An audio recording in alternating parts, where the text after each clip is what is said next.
Malaria, that's a bad disease. Alright. Hey, if I didn't say your area, find me tomorrow morning and scream it at me, alright? Alicia.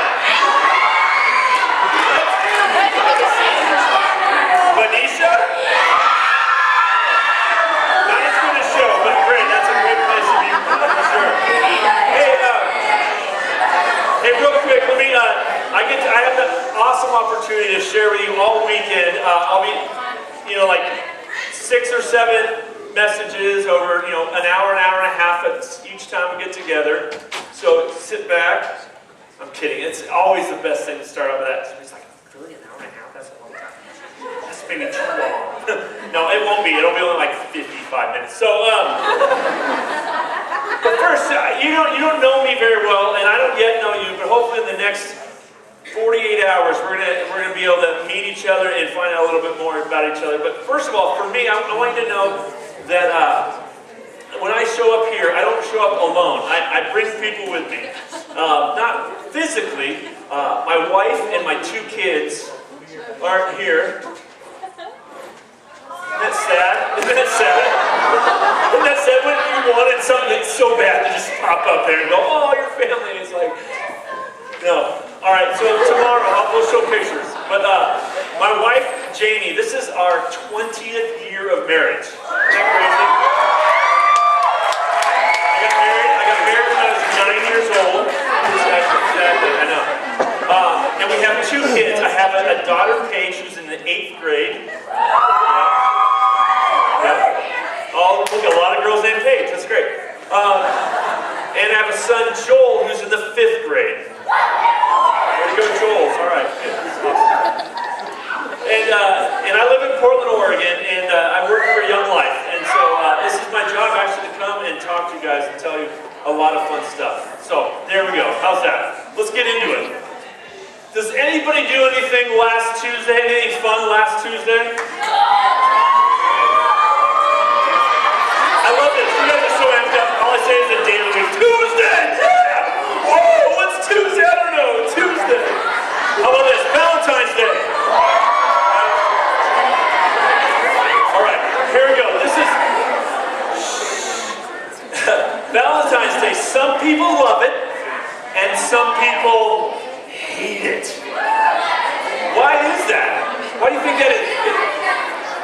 It's chocolate, balloons, flowers, and what? And hearts, thank you, and candy hearts, and Boston candy. Stay with me. Hey guys, that, hearts and candy, flowers and chocolates, for some reason have started to denote love. And I'll be honest, my wife loves candy. She loves, but instead of going the big heart box, I just got her what she loved. I knew she loves peanut butter M&Ms. Yeah, so I got her a big bag. And I got her some Swedish fish because she loves Swedish fish. Yeah, Sweden! All right. I didn't think a lot of people were from Sweden. All right. And I also got her a Cadbury milk chocolate bar with caramel inside. She loves caramel.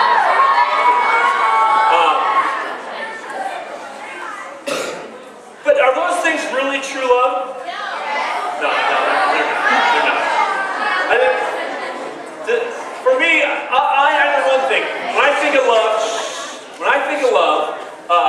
there's a lot of things I think of. I think of love songs, and there's a lot of songs. If you listen to the lyrics, you go, "Whoa! If that's love, that's scary." Because I don't like what they're singing about. And then say, "Hey girl, I love you." And a lot of times, when guys say it, we're like, "Hey girl, I love you."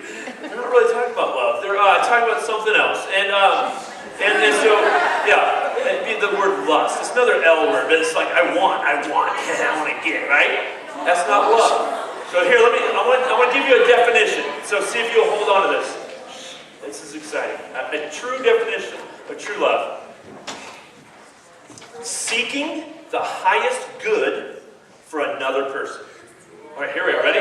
I know it's really intelligent of me to say that, right? Seeking the highest good for another person. So what true love isn't something to try and get, to possess, to grab from somebody, to hold on tight. You know a lot of people who are dating in middle school, and he or she is very possessive. They want to hold on. And, did you look at her? Did you look at him? Did you?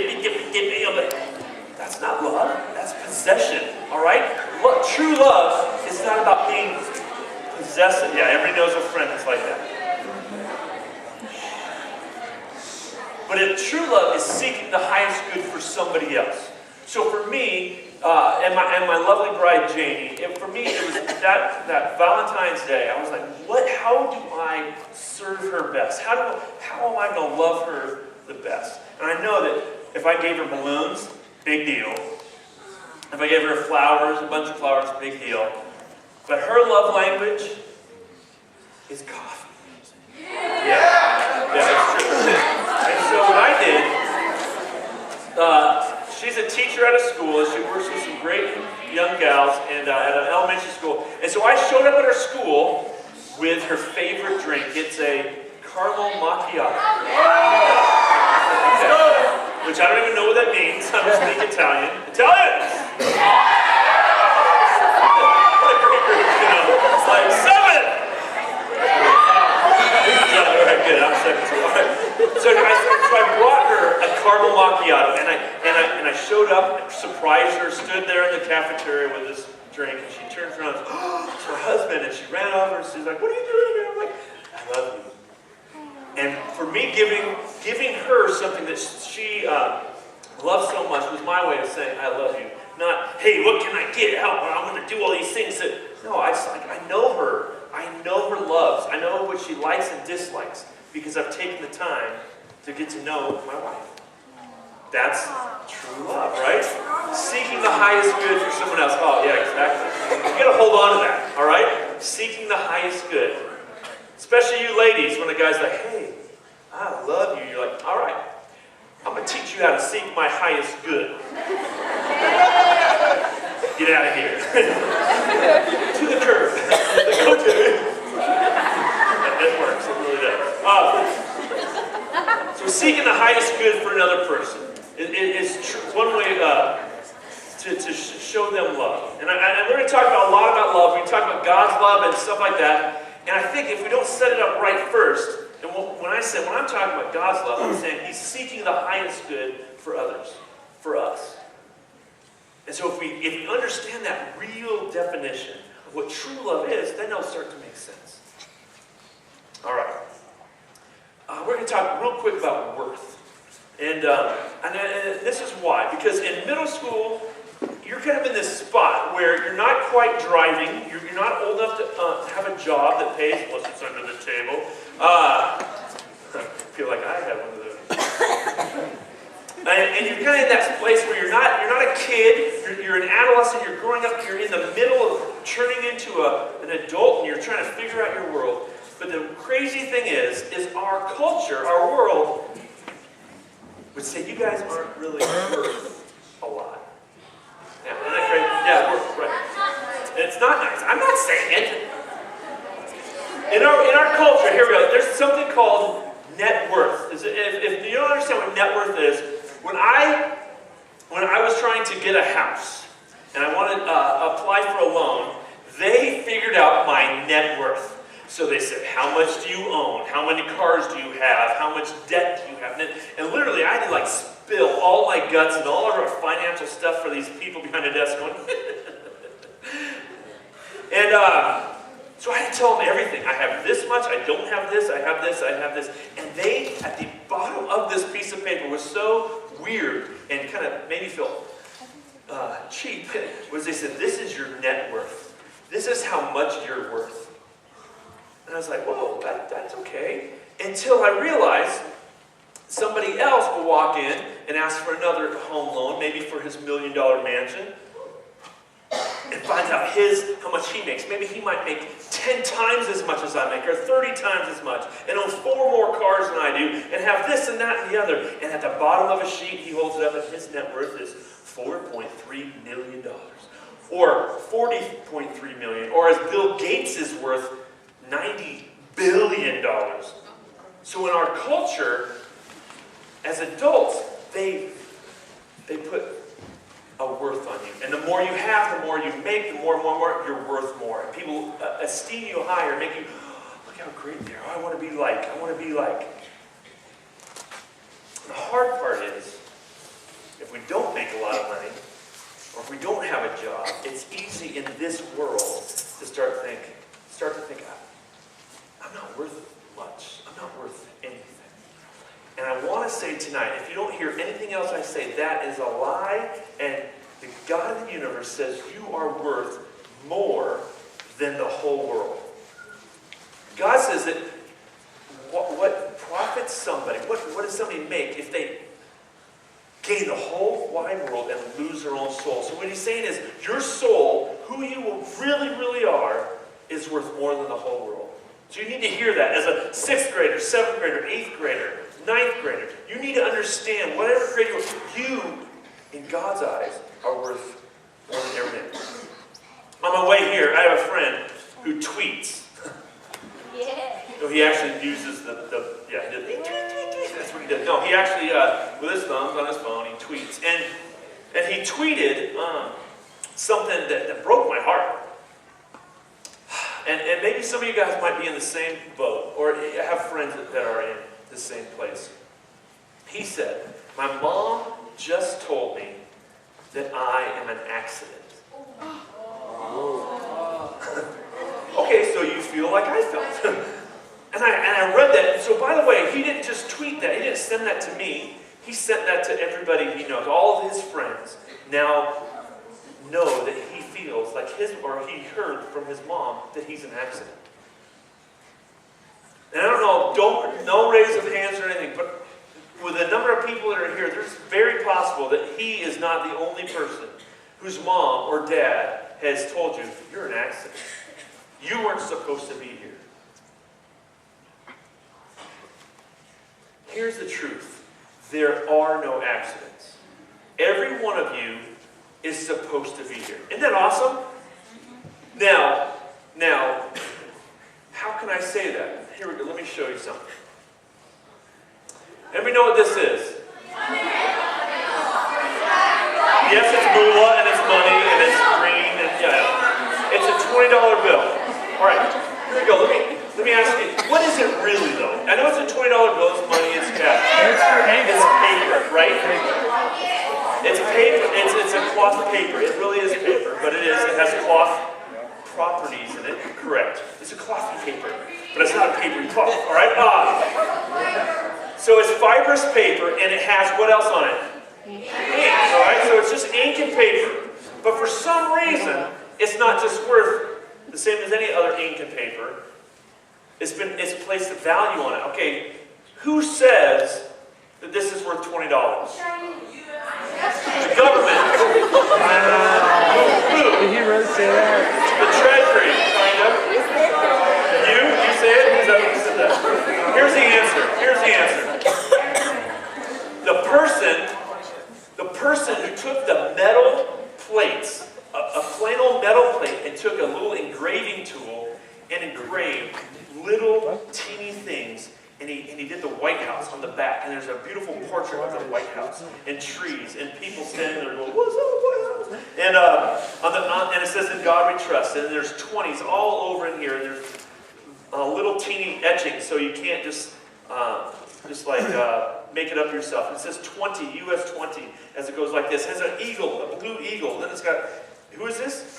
Andrew Jackson, that's right, with his flowing mane. And all these little things. And so as the artist, as the designer went, and he scratched a 2, and he scratched, and he etched a 0. When the designer made the plate, he put a 2 and a 0, slapped the ink on, rubbed it on some clothish paper, and it became a 20. Now, if he put a 2 and then 2 zeros, it'd be worth? Right. If you put a 2 with no zeros, it'd be worth? Who loves the $2 bill? Look at me. I just got like 100 of it. It was awesome. I was like, hey, how many do you have? How many do you want? So anyway, that was just a little side note.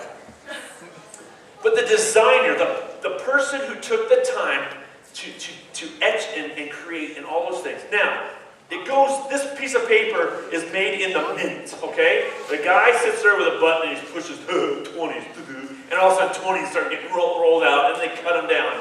Does that guy say how much it's worth? No. Not at all. All right.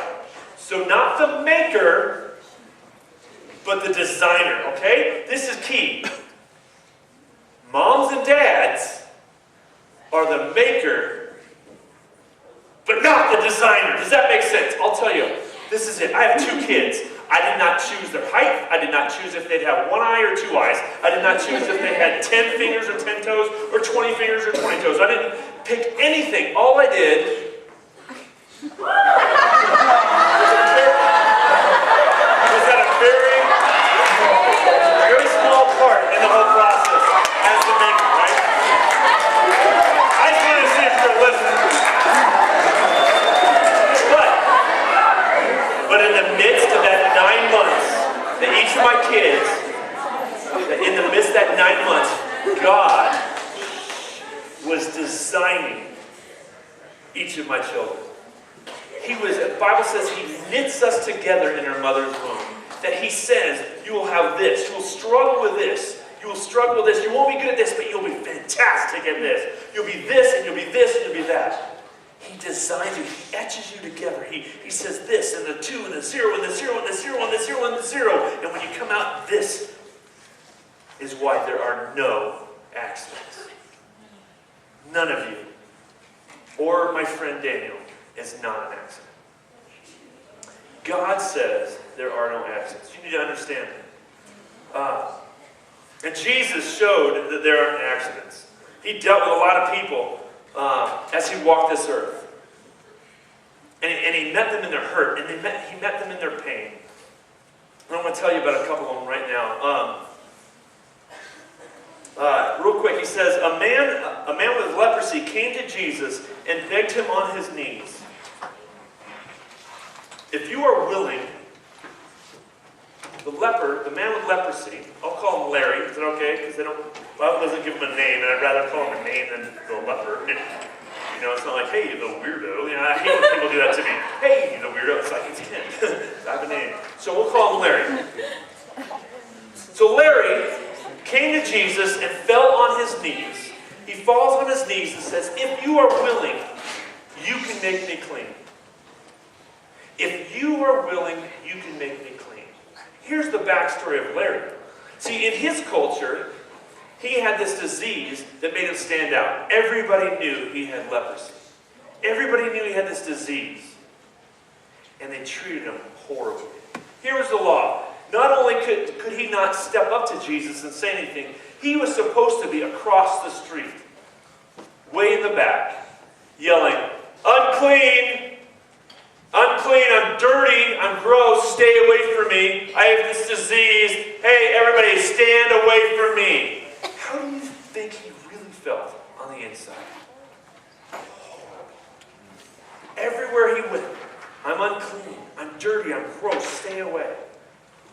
For years and years possibly, everywhere he went, hey, stay away from me, stay away from me. I'm unclean, nobody can be around me. Except other people that felt unclean or were unclean in their eyes. So he had been hearing stuff about Jesus.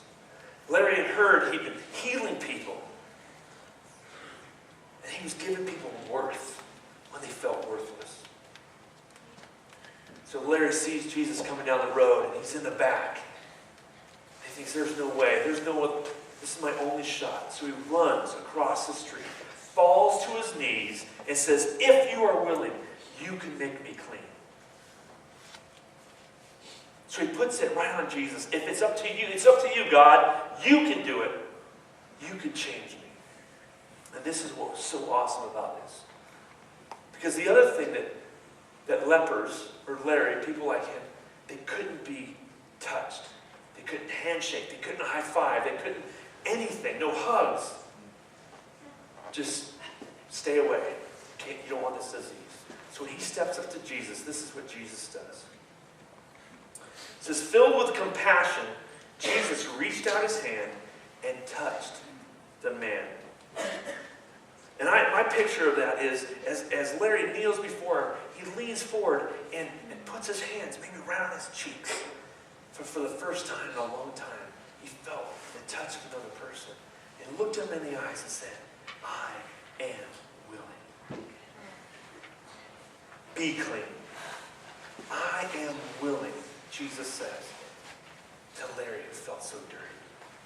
I am willing to Larry who felt so alone. And this is what happened. Immediately! Isn't that awesome? It's the next word! Immediately! I'm not kidding. What's the next word right there? What does it say? After be clean, it says, she said it immediately. Look at that. Immediately the leprosy left him and he was cured. What? How do you think Larry felt then? Pretty clean. Pretty awesome. He no longer has to, yeah, swag, thank you. He no longer has to be across the street. Now yeah, exactly. Now he's like, who's clean now? I don't know what he's doing, but he's excited. It says, Jesus sent him away at once with a strong warning. See that you don't tell this to anyone.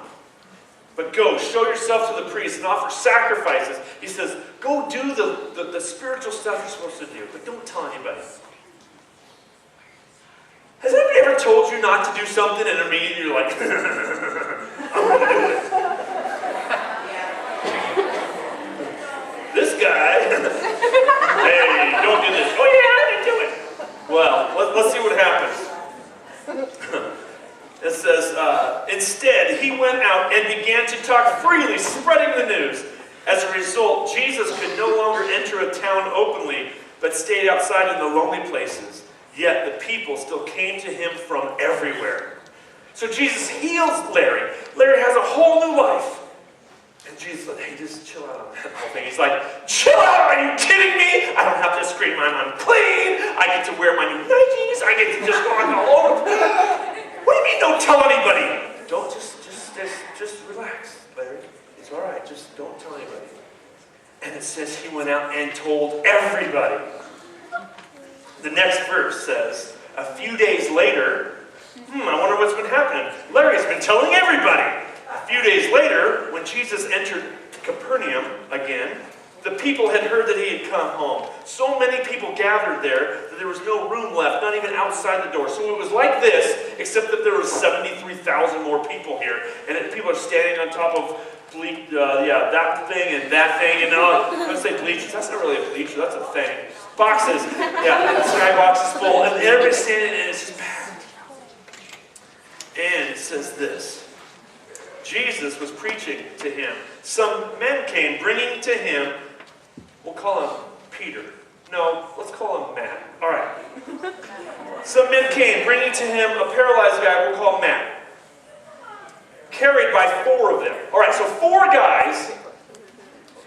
guys, 2 days later after Larry was healed, 2 days, all of a sudden 4 guys show up with their buddy, Matt. All right? So this is what happened. I believe, the Bible doesn't say this, but this is my guess. One of those 4 guys named Larry. Why not, right? He's telling everybody in the world what just happened to him. I used to be unclean, now I'm clean. Used to be unclean, now I'm clean. Come on, Matt, let's go get clean. And they take off. And 4 guys carry Matt all the way to this house where Jesus is. And it's packed. And Larry's excited. Matt's kind of freaking out. It says this. It says they could not get to him because of the crowd. They made an opening in the roof. What? I'm just making sure. They made an opening in the roof above Jesus, and after digging through it, they lowered him down and the bed he was laying on. When Jesus saw their faith of the 4 guys, he said to Matt, son, your sins are forgiven. What? Sorry, Jesus, we wanted him to walk. We brought him here so he would walk. Remember when I was unclean, now I'm clean? We brought my buddy Matt, now your sins are forgiven. This is what happens. there's some people, some of the teachers of the law, the religious folks were sitting there, and they started thinking to themselves, I love this. They started thinking to themselves, why does that fellow talk like that? He is blaspheming. Who can forgive sins but God alone? And so Jesus knows what these guys are thinking, and he goes, oh, you don't believe that I'm God? Well, let's just prove it, Matt. And so he says, all right, what's easier to say? Your sins are forgiven, or get up and take your bed and go on home, Matt? And Matt's just like, I don't know. And so he says, this is it. Matt, pick up your bed and go home. And at that moment, immediately, boom, he can walk. So Matt's laying down on the mat, on his bed, yeah. And all of a sudden his leg goes, boom, boom, and he gets up. I think he's jumping and he's kicking and oh, yeah. Why? He can move. 1 second, the next second he can move. He can feel the power in his legs, and he is freaking out. He's alive again. A whole new life for men. And this is what it says. I tell you, get up, take your bed, and go home. He did that. And he walked out in full view of them all. This is an awesome sentence right after it. This amazed everyone. Really? This amazed, it would amaze me. It would amaze everyone. Of course it did. It amazed everyone. And they praised God, saying, we have never seen anything like this. This weekend, I want to promise you one thing. If you look at who Jesus really is, you will leave saying, he is amazing. He is amazing, and he wants to change our lives.